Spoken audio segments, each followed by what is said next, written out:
Om Namo Bhagavate Vasudevaya. Om Namo Bhagavate Vasudevaya. Om Namo Bhagavate Vasudevaya. All together, please. Om Jnana Timirandasya Ganandana Salakaya Chakshurun Militam Yena Tasmai Shri Gurave Namaha Shri Chaitanya Manobhistam Stapitam Yena Bhutale Swayam Rupa Kadamayam Dadati Swapadantikam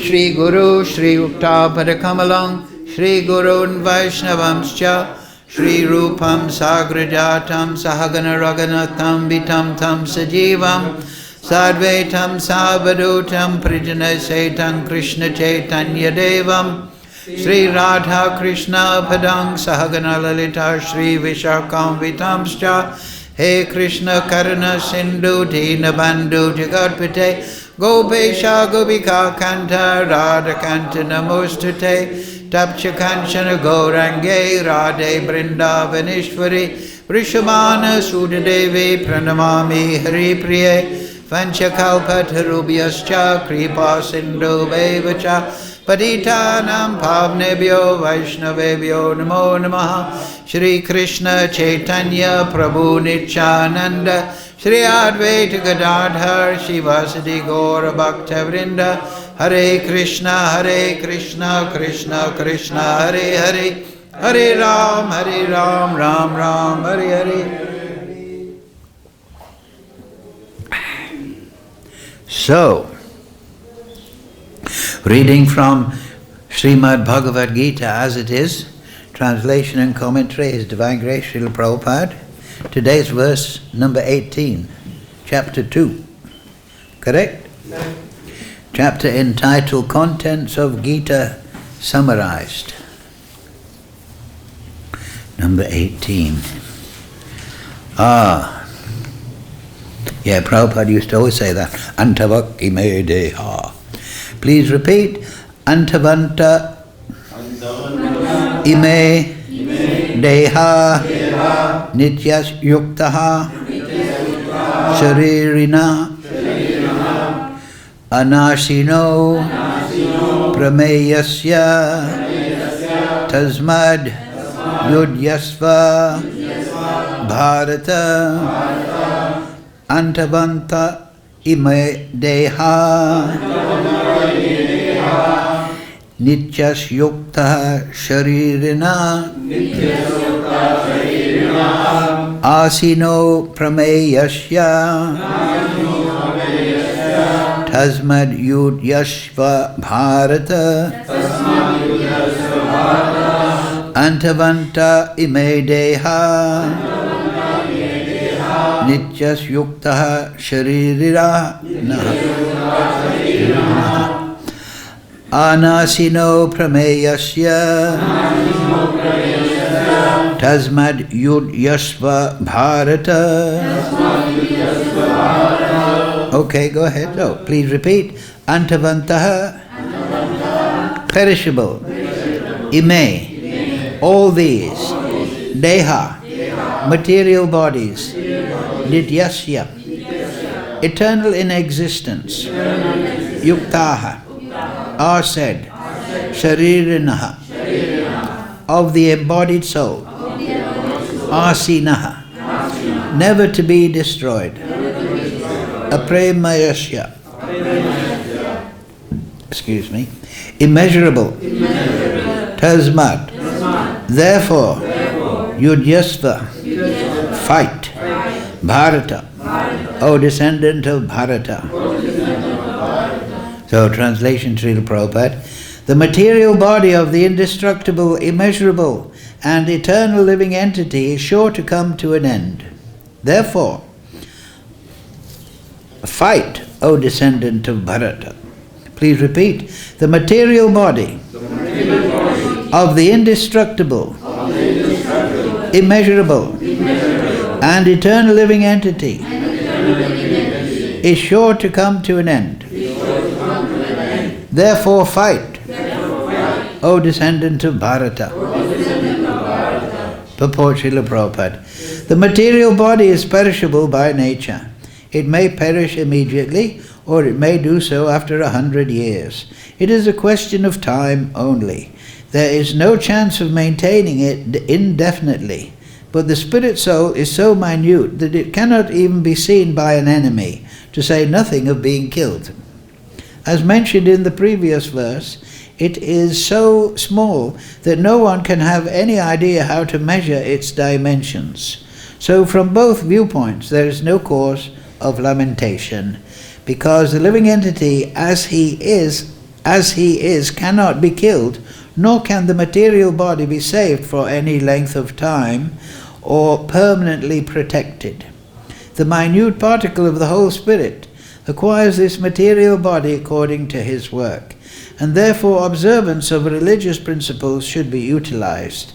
In the Vedānta-sūtras, the living entity is qualified as light because he is part and parcel of the supreme light. As sunlight maintains the entire universe, so the light of the soul maintains this material body. As soon as the spirit soul is out of this material body, the body begins to decompose. Therefore it is the spirit soul which maintains this body. The body itself is unimportant.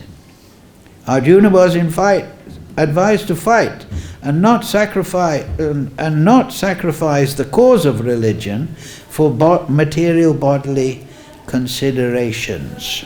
Mukam korochi vachalam pangam laite grim yad kripa tamaham bande Shri Guru dinatarinam. So, anta-vantaḥ ime dehā nityasyoktāḥ śarīriṇaḥ anāśino prameyasya tasmād yudhyasva Bharata. The material body of the indestructible, immeasurable and eternal living entity is sure to come to an end.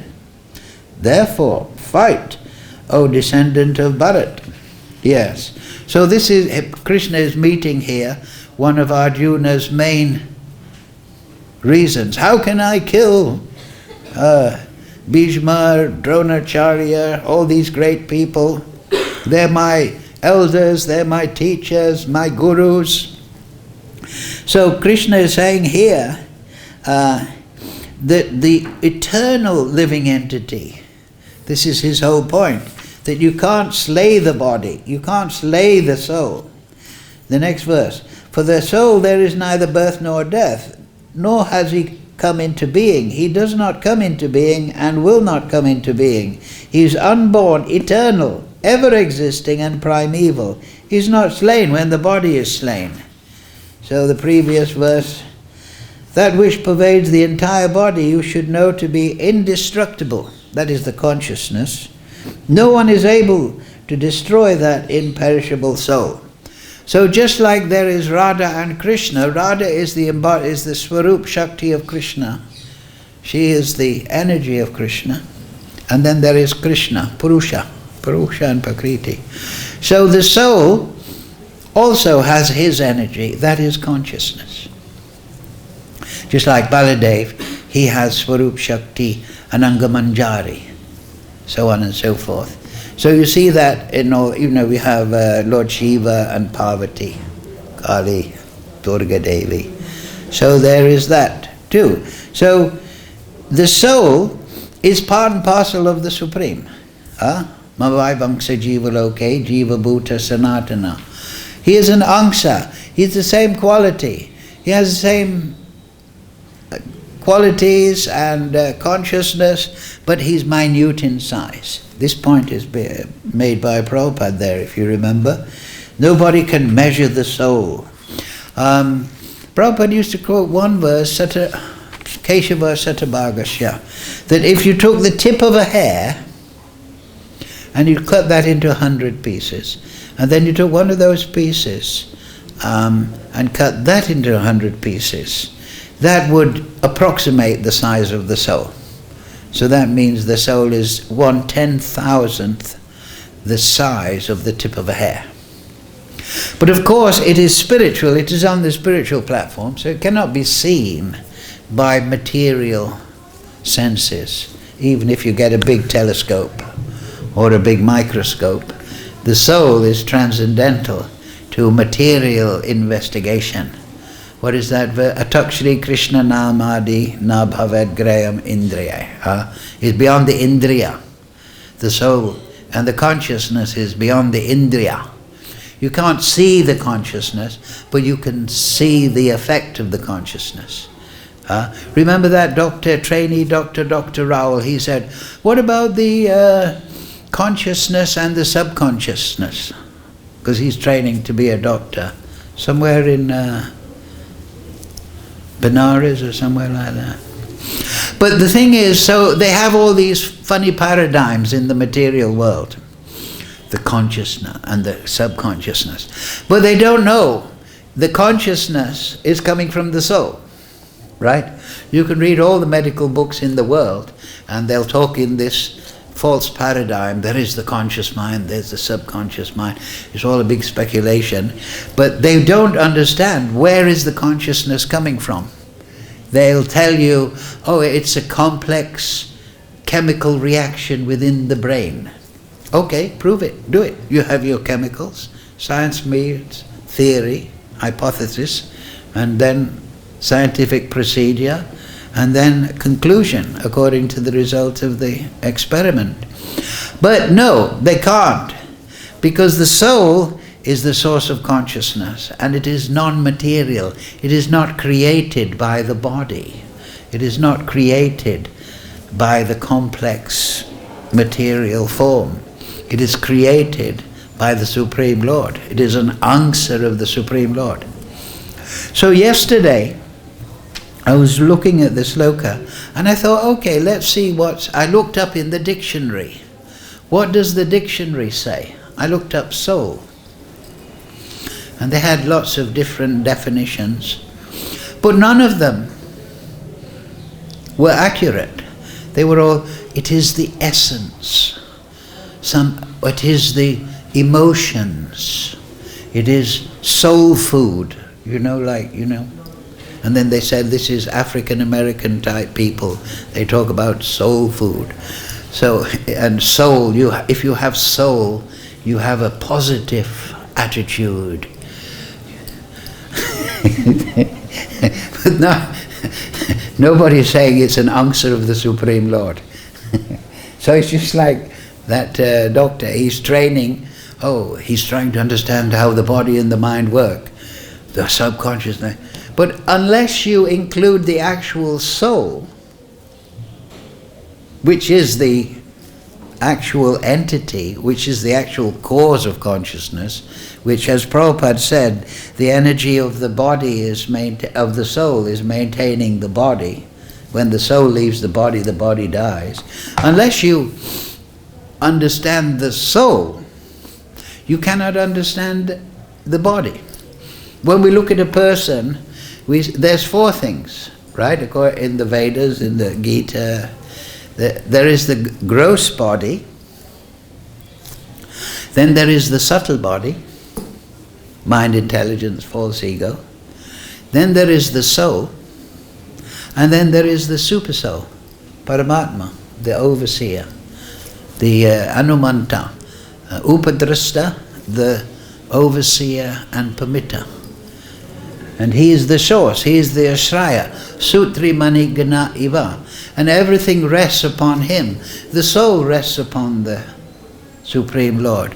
The mind rests upon consciousness. The body rests upon the mind. So, unless you go to the root, how are you going to understand? So this is what Arjuna's predicament was. He was judging everything in terms of the body. Right? I don't want to kill. But Arjuna is saying, Krishna said, no, the body is, the soul is indestructible, but the body is destructible, and it will be destroyed. Kalosmi aham, right?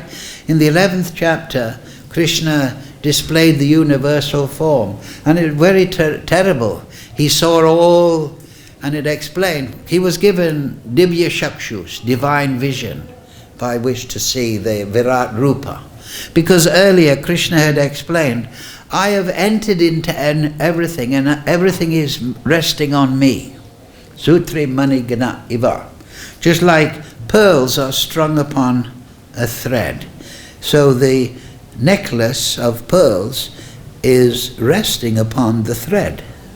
Take away the thread, it falls apart. So this whole creation is resting upon the Supreme Lord, and particularly the Brahman energy and Paramatma in the material creation. So everything is resting. He is the thread. He is the three-dimensional thread. He is the observer, upadrashta. He is the anumanta, permitter. He is the facilitator. He is Ishvara. He is Supreme Controller. He is the source, nityasyoktāḥ.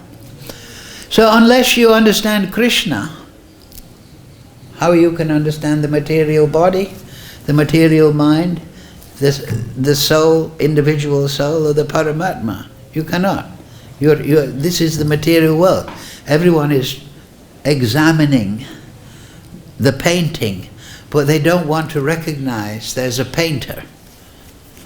We remember we discussed a few weeks ago, two people go into an art gallery and they look at a painting, and this painting is wonderful. And one says, there's no painter. It happened by accident. No, but another person looks and says, there's a wonderful painter. Who is the painter? So the material scientist now, the atheistic material scientist, he's looking at the painting, but saying there's no painter. They have a scientific magazine, what is it called? Nature. But nature means whose nature? We say Mother Nature, don't we? The nature of our mother. Our mother has a quality. The material nature has a certain quality. And that is an emanation, aham sarvasya prabhavo matak sarvam pravartate, from Krishna. Everything material and spiritual is emanated from Krishna. But they don't want to talk about that aspect. They want to talk about the emanation. But it has not come from anywhere, or it came from a big bang. There was nothing and then it all exploded. Nothing exploded. Well, if nothing exploded, how did it make a big bang? If you want to make a big bang, you have to have something to explode. But in the beginning, there was nothing. And nothing exploded. So why was there a big bang? Because if nothing is exploding, then there's nothing to make the big bang with. And also, if there's nothing, then there's nothing to explode ever. But their idea is that nothing is something that can explode. That's the contradiction at the root. But we say no, the origin is the Supreme Lord, personal. There's either three versions of the source. You can say the source doesn't exist. Everything has come from the void. And that's a foolish idea, because if the void is actually void, it's devoid of everything. It's not there to be a source of emanation. So the idea that everything has come from nothing is illogical, basically, because nothing doesn't exist in the first place. So how can it be the source of anything? But then they change that and they say, well, there was an empty space, or there was a singularity, or all matter was compressed into a size of a spot on your full stop on your page. They say, well, that was something. Then where did that come from? But they want to dismiss the idea of a source. So this is voidism. Everything came from nothing. Well, if it came from nothing, it can't be nothing. Just like if you send a child, go and buy some toffees in the corner shop. And the child says, I've got nothing in my pocket. I can't get any toffees. Then the mother says, don't worry, your father's a scientist. He told me that everything comes from nothing. So you can get all the toffees in the shop from nothing in your pocket. So will the child understand that? But people are brainwashed into this idea everything has come from nothing. It's repeated on the television, the whole theory, and it is evolved. It is evolved somehow or other. But so voidism. Then the second idea is that the source is without qualities. This is another kind of voidism. It's nirvisesh and nirguna. It has no variety and no qualities. But that's not logical either. The painting is an expression of the painter. The creation is an expression of a creator. The qualities of the creator are manifest in the creation. So the Supreme Lord, he's Purusha, and he's manifesting a creation through his energy, through his Swarup Shakti in various ways. The methodology is there in the Vedas. So you cannot say there is an impersonal source, because, and it has nirguna, it has no qualities, because to exist is a quality in itself. Right? We see in the Brahma Samhita, Satchid Ananda Vigraha, that Lord Brahma defines his realization of Krishna. Sat, eternal, is existing, is eternal. So that is a quality. So if you say the Absolute is just Sat, but it's nirguna, it's illogical, again illogical. But the Supreme Lord is Sat Chit, consciousness. Ananda, he's able to perceive bliss. That's in the Vedānta-sūtra, right? The third sloka. Anandamoy Vyasat, he's full of bliss. He's Leelamai. And then Vigraha, he has form and personality. And therefore, we see in the creation, even in the material creation, which is the secondary lower creation, we see that it exists, right? You exist, I exist, this microphone exists. So everything is existing, that is Sat. Then consciousness, we see that there is consciousness. You're all conscious, you're listening to me with your consciousness, except Vibhushan.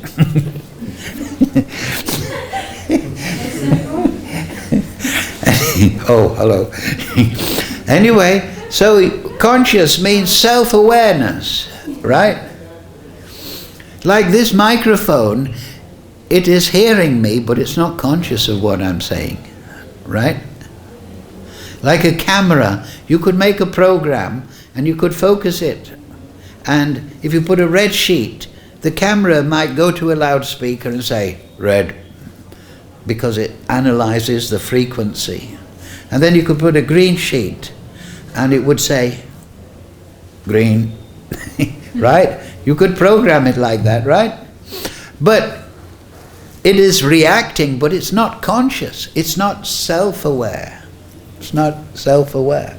So the special quality of consciousness is that it is existing and it is self-aware of its own existence. Right? So we're existing, but we're conscious that we are existing. Right? You're existing. You know that, right? I know that every morning when I wake up. Oh, I'm existing. And then that's the next point, Ananda. Supreme Lord Satchidananda is full of bliss. Anandamoy Vyasat. That's the difference between the materialist and the spiritualist. The spiritualist, he looks for pleasure internally by realizing the Supreme Lord. The materialist looks for pleasure externally by watching the television, driving his car, wife and children, bank balance, nice clothes, nice house, external pleasure. So that is the materialist. But the spiritualist is focused on the Supreme Lord. He is anta-vantaḥ. He is inward looking. Because the Supreme Lord is within the soul. So the spiritualist wants to not exploit the material body, Ishvaro Ahambogi. He wants to find the soul upon which everything is resting. That is the spiritual path. And the Supreme Lord is Anandamoy Vyasat.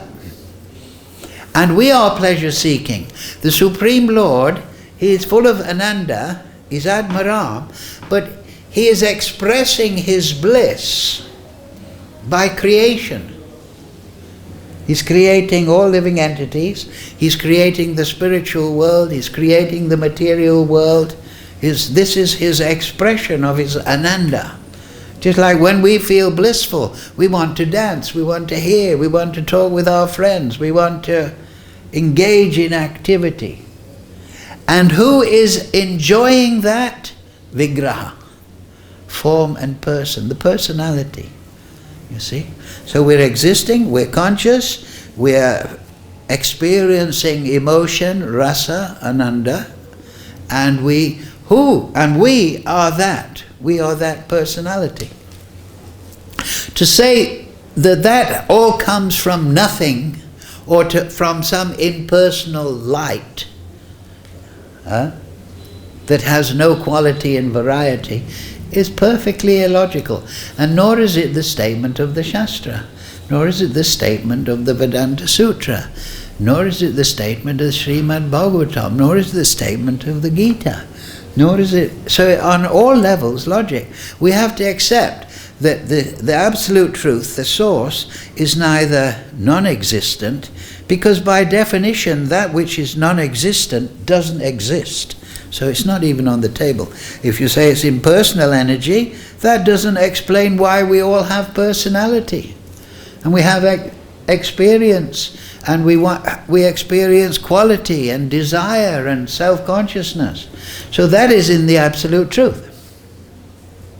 That is the source. Just like the painter, he is painting from his soul, right? From his feelings, and he's putting it into the painting.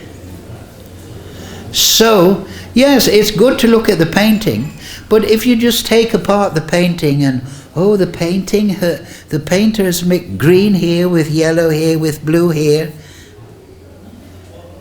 Is that the painting?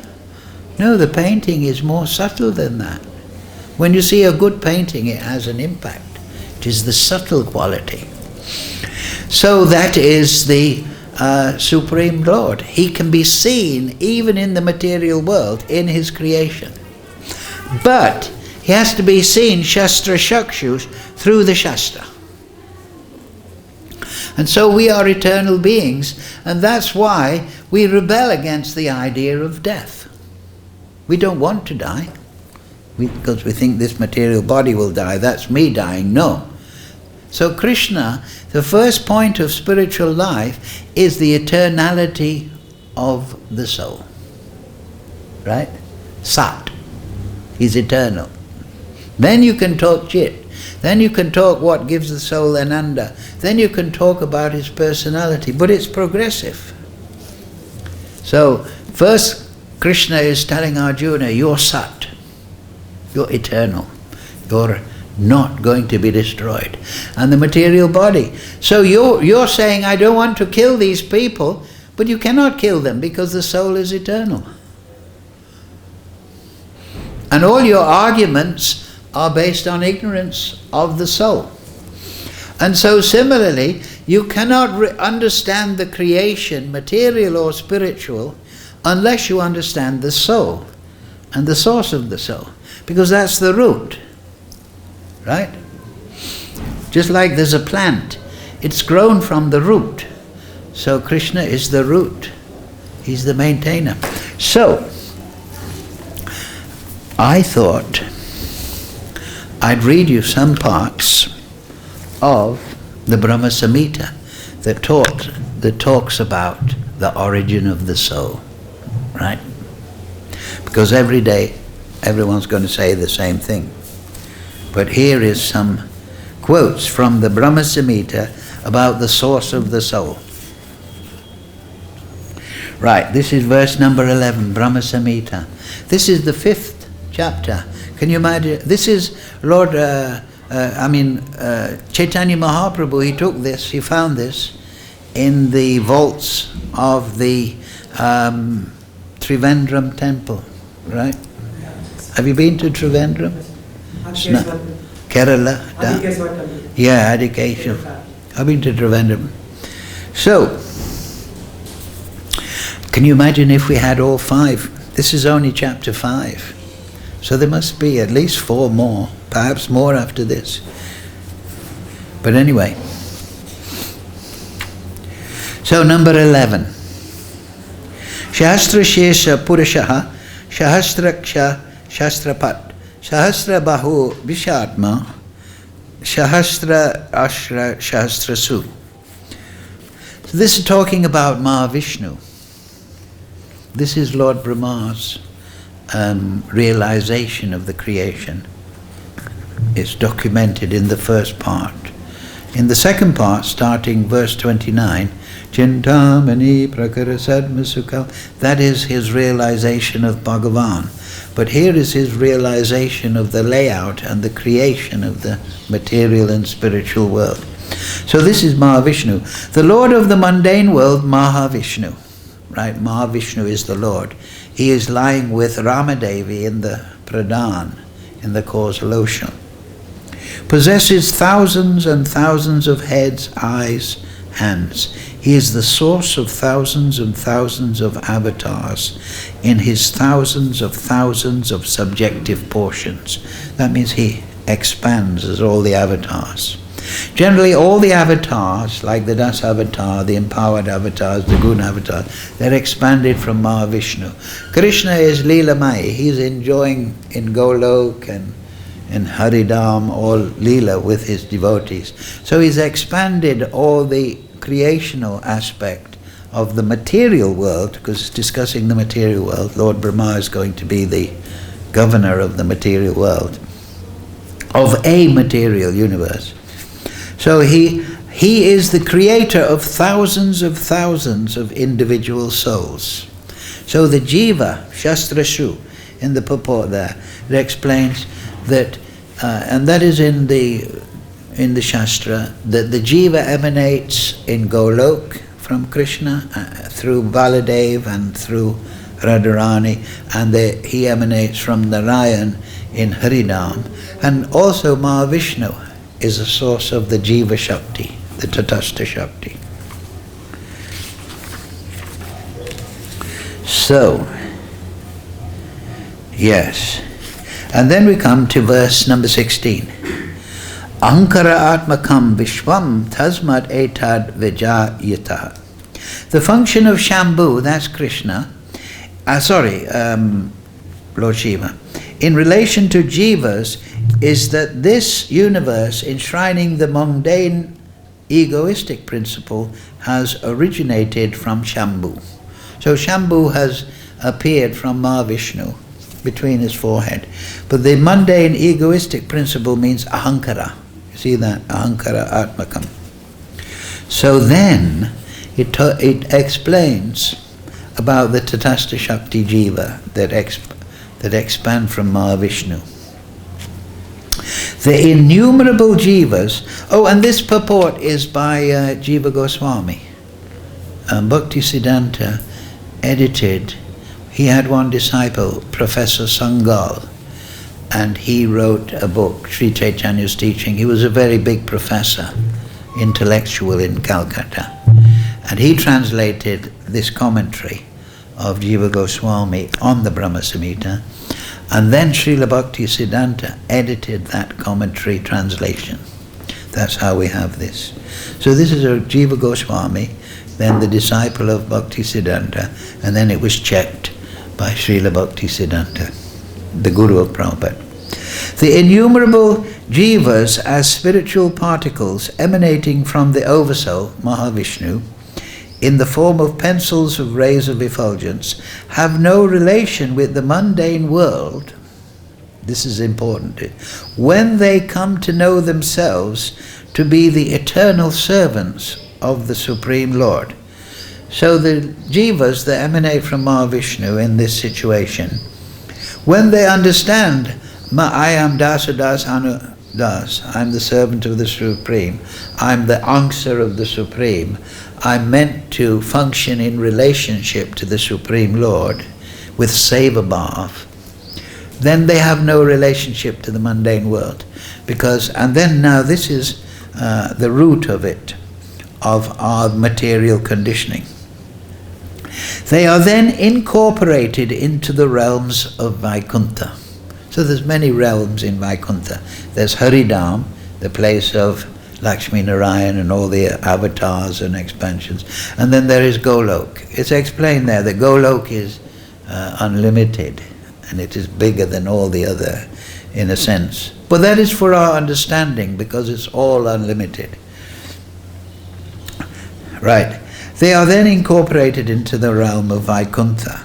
But when they desire, so this is the choice of the jiva, when they desire to lord it over Maya, the external energy, forgetting their real identity as servant of the Supreme, the egoistic principle, Shambhu, Ahankara, entering into their entities in their consciousness, makes them identify themselves as separated enjoyers of mundane entities. That means the mundane creation. So the ahankara, right, we talked about the subtle body that clothes the soul. It is composed ahankara, buddhi, manas, and that contains the consciousness, the chittam of the soul. That is the subtle body. And the subtle body, just like you have a sponge and then water goes into the sponge, right? It pervades the sponge. So similarly, the subtle body pervades the gross body.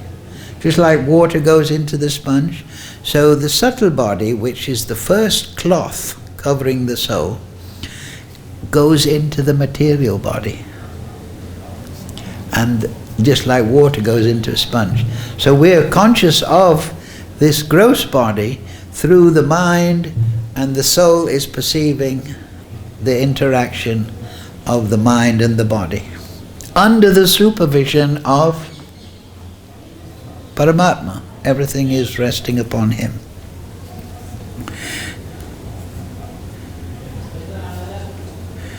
Entering, yes, makes them identify as separated enjoyers of mundane entities.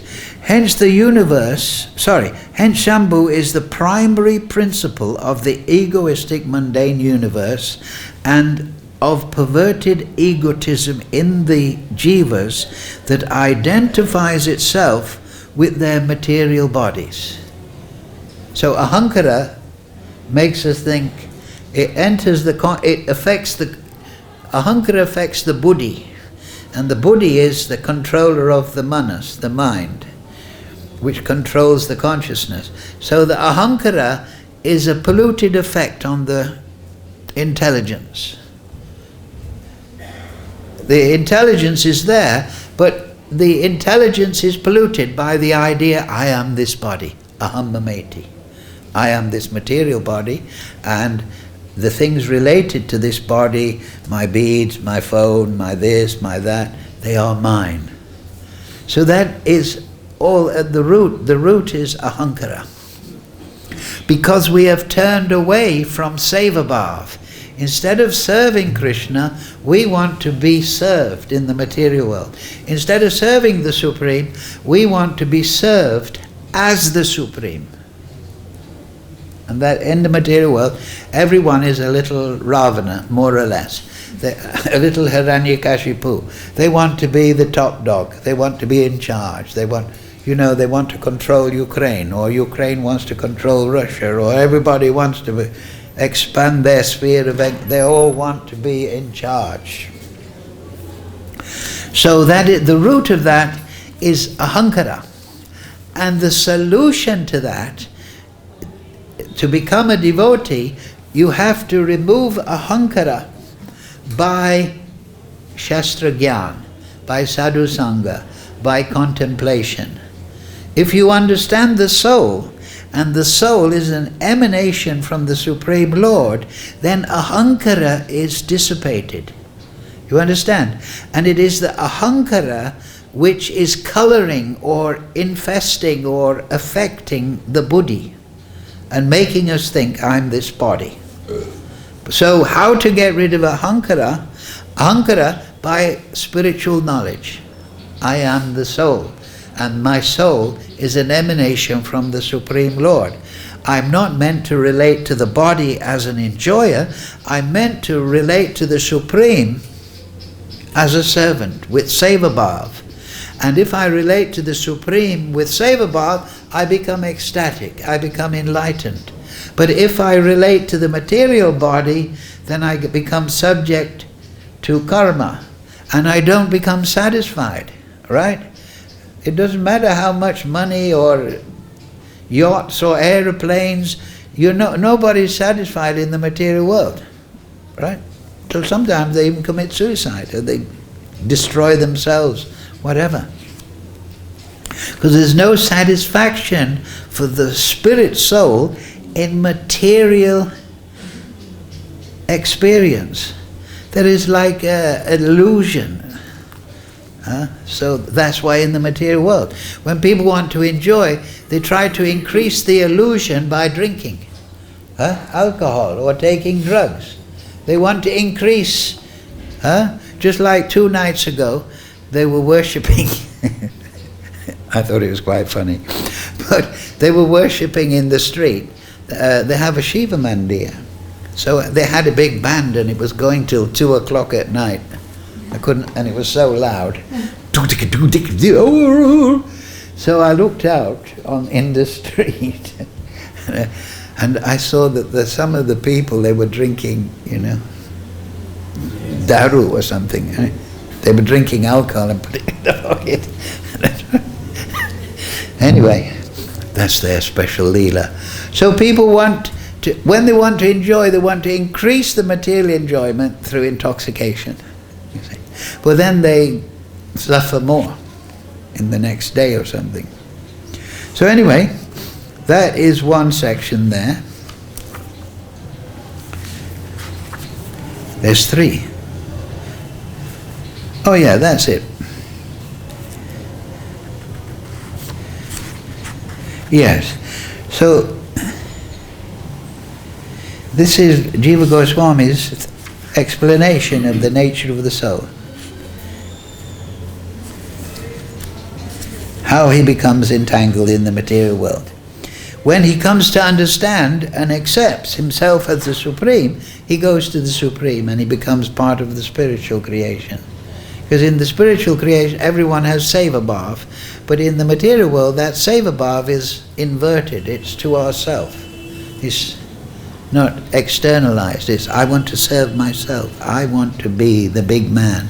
I want to be the big controller. So, the root of our entanglement in the material world is ahankara. So this is a very important point of the Gita, because when we understand the soul and the nature of the soul and the activity of the soul, then we dissipate ahankara. You understand? And how do we empower that understanding?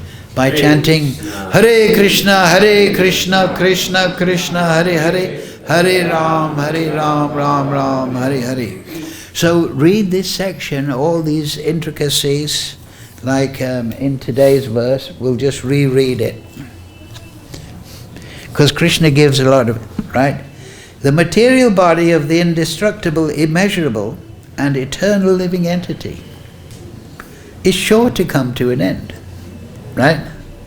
So you're already, if you identify with the body, you are on a losing ticket. You've bet on the wrong horse because it's going to come to an end. But if you identify with the eternal soul, the eternal living entity, you are indestructible. Now just imagine, we are indestructible.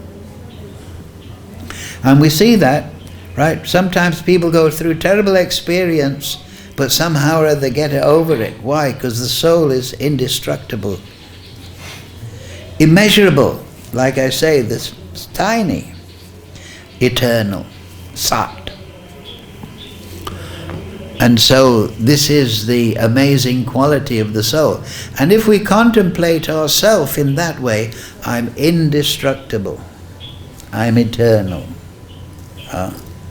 then we lose identification with the material body, and then we are overcoming the ahankara, because it's the ahankara that makes us think I'm the material body. And that was Arjuna's position. Thought, I'm the body in this family, I don't want to kill the other family members. He was on the bodily platform. But if we contemplate this, I mean, we can read, yes, but also this is yoga, to contemplate, I'm immeasurable, I'm beyond material measurement, I'm indestructible. Then we become relieved of identification of the body. And then we can chant Hare Krishna, Krishna Krishna, Hare Hare, Hare Ram, Ram Ram, Hare Hare. So any questions? Yes, sir. Okay. Karl Bhajan always has a good question. Mic. There's a mic there.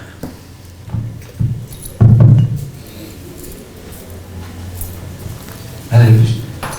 Prabhu, regarding Antara, you were speaking that this is my big bag, this is my big mind.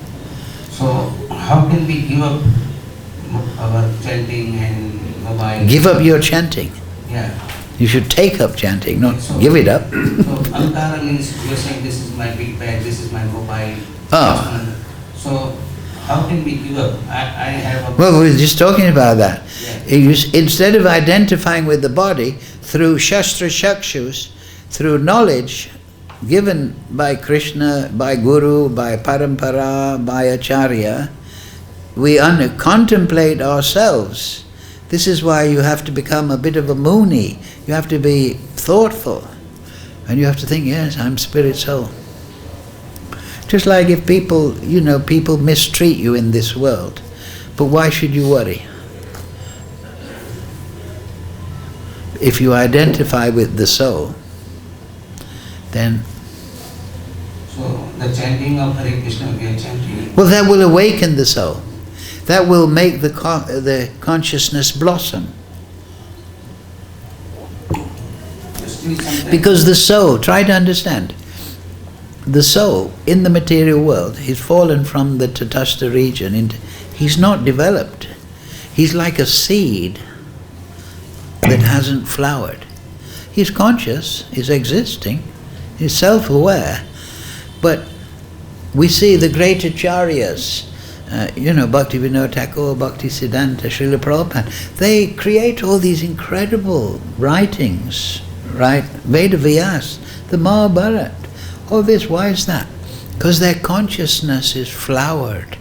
So the soul is like a seed. Through chanting Hare Krishna and through Seva Bhav, the soul expands conscious and he grows into his Swarup. Just like a plant grows into its, a seed grows into its plant. So that is what Rupa Goswami says in the Nectar of Devotion, that by hearing and chanting, Shravanam Kirtanam Vishnu Smaranam Padasevanam, the soul awakens, and figuratively Rupa Goswami says, it goes through the material universe and that plant flowers and offers fruit at the lotus feet of Krishna. That is figurative language. So that is the fruit. The fruit is Krishna Prem. What does it say in the Chaitanya Charitamrita? Nityasya Krishna Prem Sadakabanai. It's there eternally. Shravanadi Sudachitte, the consciousness becomes purer. Karide Udai. Udai, it wakes up. What does Bhaktivinoda Thakur? Jeev Jago, Gora Chandra Bole, Kota Nitra, Maya Jale. Yes. How long will you stay sleeping in the lap of Maya? Jeev Jago, wake up, flourish. Just like now, spring is here, the plants are growing. So we have to make a springtime for the soul. Correct? Like in the winter, it was so cold, right? Oh. So that is like a sleeping soul. Practical question. Huh? Practical question. Yes. Practical. That was a very practical question. So we used to speak Jivjago and so many times to recite Shastras. I spoke Jivjago at one temple, 9:30 a.m.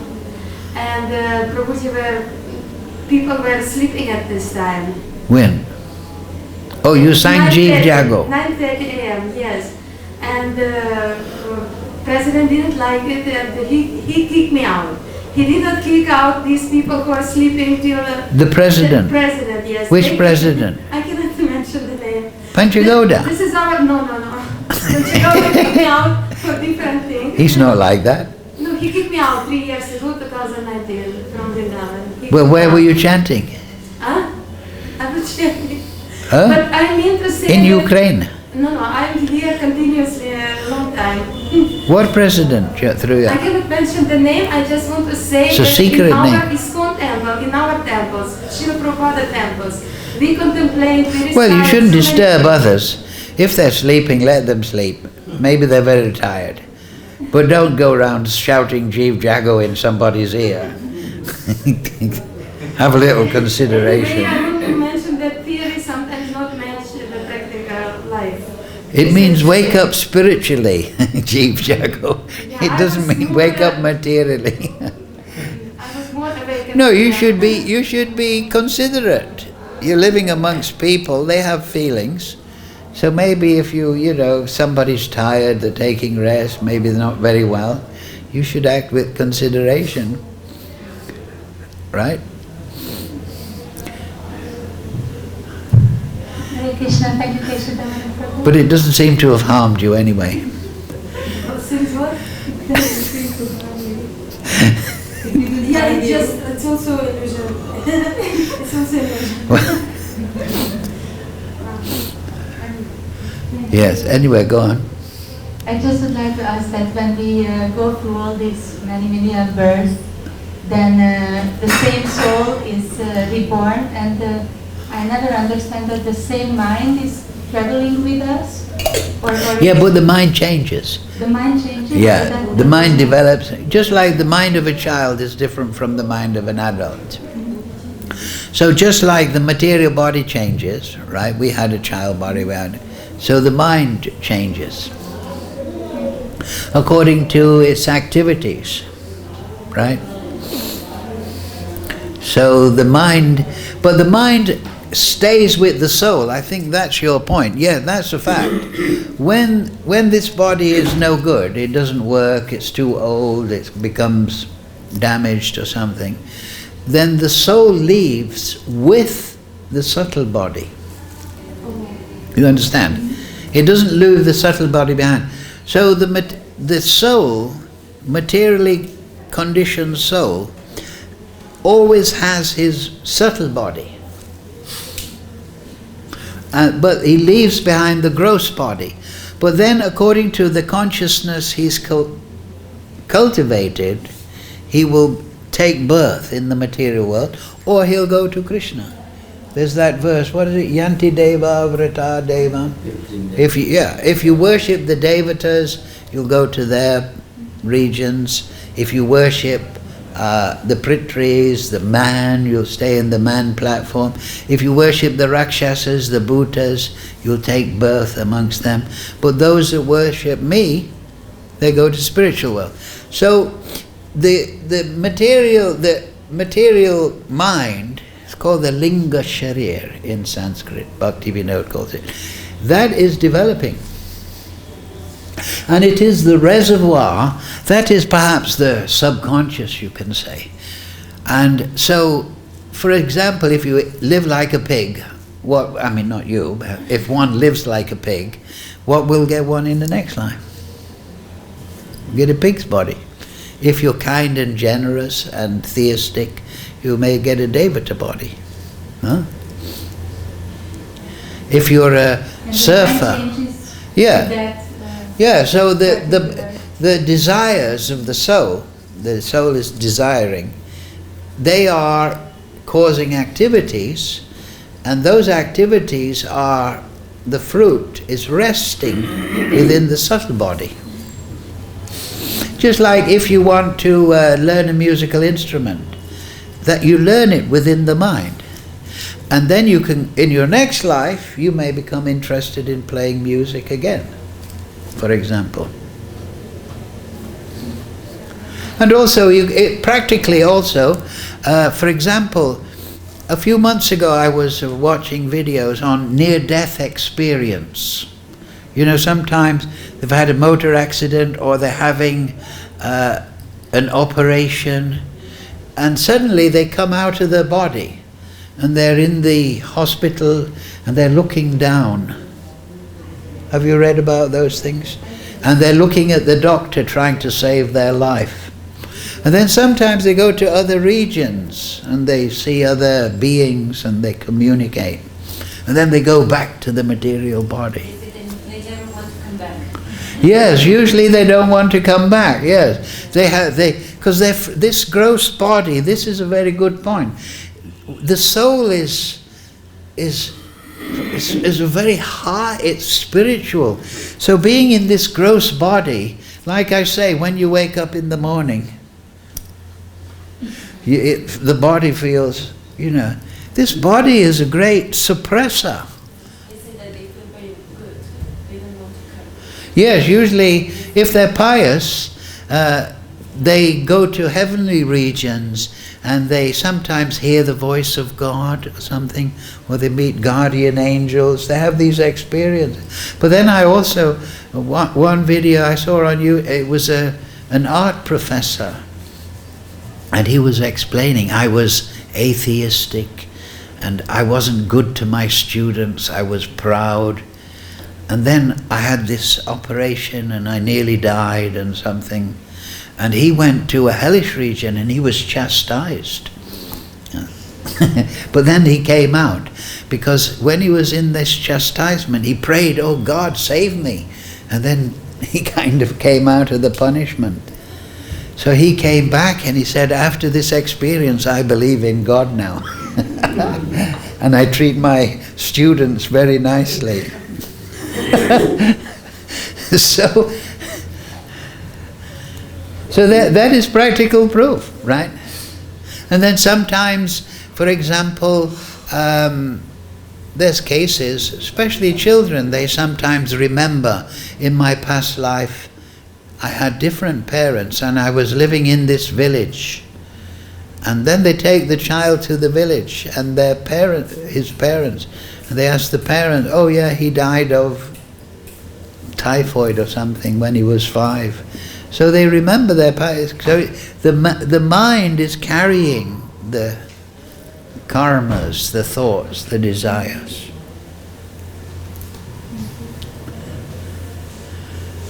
But when they go into these subtle regions, they see colors more clearly, right? Their hearing is more clear. So this body is a very, it's like a big covering. So the subtle body is the first dress of the soul, and then that goes into the material body. And if we don't have our relationship with Supreme Lord because of bad attitude, then we think, I'm this body and I should enjoy. And then we continue in the cycle of birth and death. But if we study Shastra, we associate with sadhu and we chant Hare Krishna, Krishna Krishna, Hare Hare, Hare Ram, Ram Ram, Hare Hare. Then we break the spell of Maya. What is that? Jeev Jago Jor and yes. Yeah, nityasyoktāḥ Maya nasi baro lagi harinama maha mantra. Yes. So we're sleeping in the illusion, you see. Everyone is sleeping in terms of consciousness. They're not blossomed. So that's why we should perform sadhu sangha nicely. and not chant in people's ears when they're sleeping. Oh, she's gone. And we should learn the art of sadhusanga, and we should study the Shastra, and then everything will happen by grace of Krishna and Guru. Okay, any other points of discussion? All right, thank you all very much for coming. See you next week. Jai, Srila Prabhupada Sadhusanga Bhagavad Gita Ki.